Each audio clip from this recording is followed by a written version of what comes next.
मैं regular expression की बात कर रहा था आप लोगों से, ठीक है। सीक्वेंस ऑफ कैरेक्टर्स होता है ना, सिंपल पैटर्न होते हैं।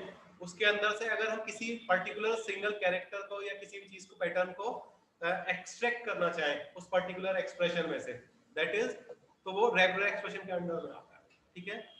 उसके लिए क्या करते हैं हम लोग, जैसे एक छोटा सा एग्जांपल, ये तीन हमें फंक्शंस याद रखने पड़ेंगे जो सामने लिखे हुए हैं। PREG match, PREG match all, और PREG रिप्लेस। आप लोगों ने जब आप लोग यूज करते हो क्या बोलना चाहिए, MS वर्ड, तो कंट्रोल F यूज किया हुआ है फाइंड करने के लिए, है ना। एक फाइंड होता है, एक फाइंड ऑल होता है, एक फाइंड एंड रिप्लेस होता है, याद है कुछ, है ना। तो बिल्कुल वैसे ही ये काम करता है। एक तरह से फाइंड करने का है, जहां जहां मैच करेगा उसको दिखा देगा। स्टार्टिंग में रिटर्न्स 1 पैटर्न अगर फाउंड होता है तो ये रिटर्न कर देगा कि हाँ इसके अंदर अवेलेबल है।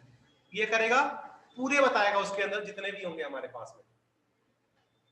अगर उसके अंदर 50 वेरिएबल है वो, तो ये सीधे सीधे सारे के सारे सर्च करके बताएगा।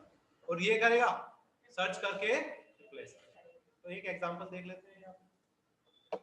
हमने एक स्ट्रिंग ली है क्या, विजिट W3 स्कूल्स, ठीक है। और अपना एक पैटर्न लिया है जो हम सर्च करना चाहते हैं, वो W3 स्कूल्स के नाम से, ठीक है।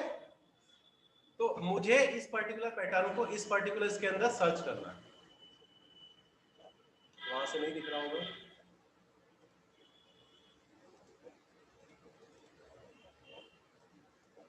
मुझे इस पैटर्न के मतलब इस स्ट्रिंग के अंदर या इस पैराग्राफ के अंदर से जो ये पैटर्न सर्च करना है, वो देखना है कि इसके अंदर प्रेजेंट है या नहीं।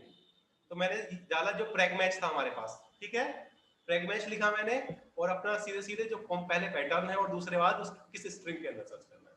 तो जो पैटर्न है वो इस पर्टिकुलर स्ट्रिंग के अंदर मुझे प्रैग मैच से मैच करना है, ठीक है। तो इसने इसके अंदर मैच किया, W3 स्कूल्स मिल गया, तो इसने रिटर्न 1 कर दिया। प्रैग मैच ऑल कर लेते हैं।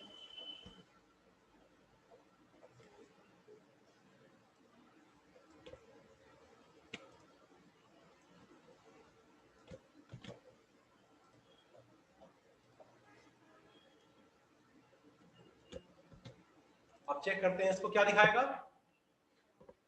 बताओ। जब 1 है तो 1 ही दिखाएगा वो, लेकिन अगर इसके अंदर ज्यादा हो जाए, अब चेक करें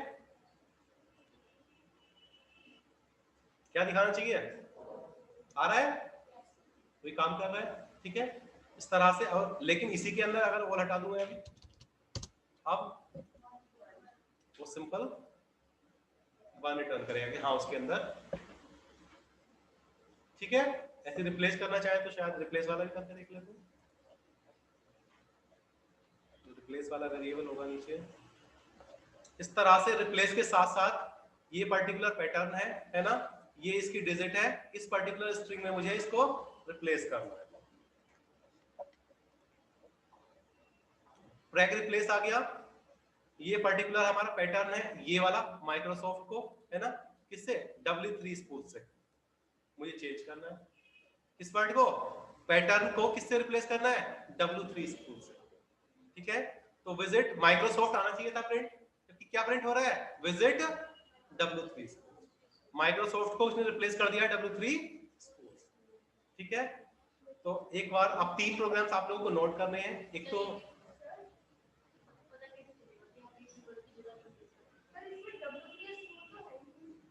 कहां पे नहीं है,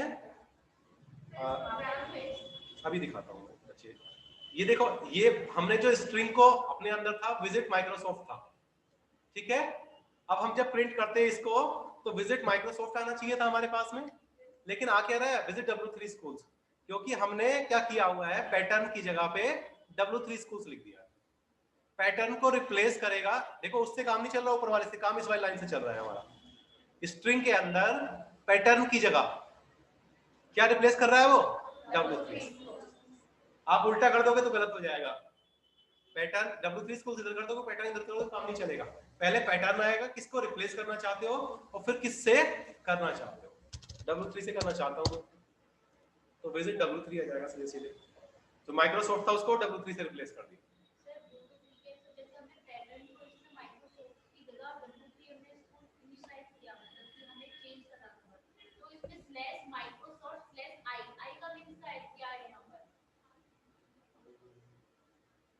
पैटर्न के बाद में हमने आई दिया है, इसको हटा देते हैं बच्चे, चेक करते हैं, चेक करके देख लेते हैं, एरर आएगी तो पता लग जाएगा। सर ये भी सेम एरर दिखा रहा है, नहीं यहां पे आ रहा है, यहां पे चेक करते हैं बच्चे।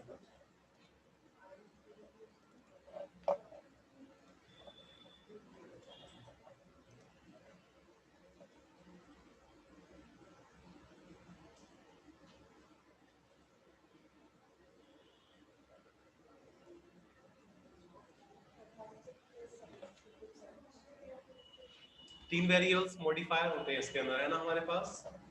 रेगुलर एक्सप्रेशंस मॉडिफायर्स, मॉडिफाई करने के लिए, अगर यूज नहीं कर रहे तो वो उसको मॉडिफाई नहीं कर पा रहा है, इसलिए यूज कर रहे हैं। परफॉर्म से case insensitive search, M use करते हैं। लास्ट वाले में मेरे ख्याल से आपने कुछ यूज ही नहीं किया था, जो पहला वाला यूज कर रहे थे। परफॉर्म से मल्टी लाइन सर्च, एक से ज्यादा लाइंस में अगर सर्च करनी है तो हमें। और you enables of UTF encoding pattern होता है। यूटीएफ एनकोडिंग पैटर्न मेरे ख्याल से आपने पढ़ा नहीं होगा अभी तक। डीसीसीएन तो पढ़ लिया वैसे, डीसीसीएन तो पढ़ रखा है, तो समझ लो एक जैसे उसमें अंदर डिकोड करते थे हम लोग, MD5 वगैरह कुछ किया था, CRC किया था, कुछ नहीं किया, सब भूले हुए हो। मतलब कोड में कन्वर्ट करना होता है, यूटीएफ भी कोड ही होता है ना, एनकोडेड पैटर्न में कन्वर्ट करना है। तो आई लिखना वहां पे हमारे पास क्या है, कंपलसरी है, तभी वो केस इंसेंटिव सर्च करेगा पूरा। ठीक है, अभी फिलहाल लेक्चर को मैं एंड कर देता हूँ क्योंकि कुछ और हमें पढ़ना नहीं है। टोटल हमारे पास कितने प्रोग्राम्स हुए आज? 3 हमारे एरे के हुए हैं, सिंपल एरे, न्यूमेरिक एरे, दूसरा एसोसिएटिव एरे है, तो तीसरा multi dimensional array. Then regular expression के अंदर भी एक तरह से 3 मेथड यूज किए हम लोगों ने। पहला था सिंपल उसको मैच करने का, दूसरा मैच ऑल था, और तीसरा रिप्लेसमेंट। टोटल 6 प्रोग्राम्स हुए हमारे पास। एक एक करके जो नोट नहीं किया हुआ है वो नोट कर लीजिए, बाकी लेक्चर मैं एंड कर देता हूँ यहाँ पे अभी। ठीक है, जो बच्चे ऑनलाइन पढ़ रहे हैं इसको अगर कुछ परेशानी हो तो वो मैसेज कर लीजिए। टोटल मिला के हमारे पास जो ये टोटल नॉर्मल टॉपिक्स होते हैं इसके अंदर, PHP के अंदर, लेफ्ट साइड में अभी दिख नहीं रहा होगा अभी,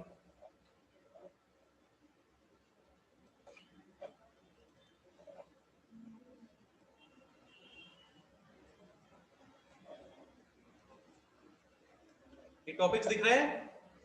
introduction, install, syntax, comments, variable, echo या प्रिंट यूज करना, data types, strings, numbers, math means math के फंक्शंस होते हैं वो मैंने नहीं बताया आप लोगों को, constants, operators, if else, else if, switch, loops, functions को छोड़ देते हैं अभी, एरे और सुपर ग्लोबल्स को भी छोड़ देते हैं, और रेगुलर एक्सप्रेशंस।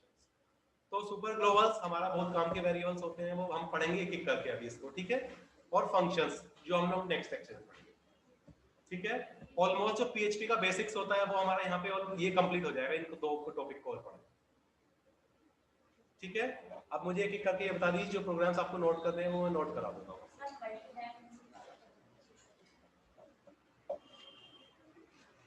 क्लास को एंड कर देता हूँ मैं, ठीक है, जो ऑनलाइन चल रही है हमारी।